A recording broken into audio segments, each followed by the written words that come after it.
Kumusta mga ka-DIY? Maiba naman tayo ngayon. Hindi naman ito related sa solar panels na setup. Ito naman yung sarili kong design na coffee table na may hidden bar. Dahil sa limited ang space dito, naisipan kong gawin yan. Kaya yan ang naging kinalabasan ng project ko. Nagpapatakbo yan ng 12 volts yan ang nagpapagana.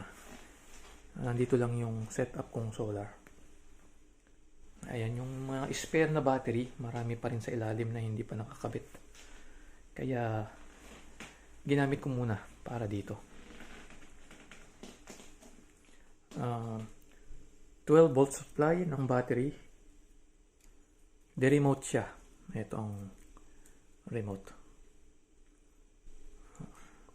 100 meters ang maximum na distance na kaya nito. Kaya kahit nasa labas ako, pwede. Enjoy the video at sa mga next videos ko, ipapakita ko kung paano kong ginawa ito. Ito ngayon ang pipindutin ko. Sinet up ko kasi ito. Meron siyang receiver doon sa loob.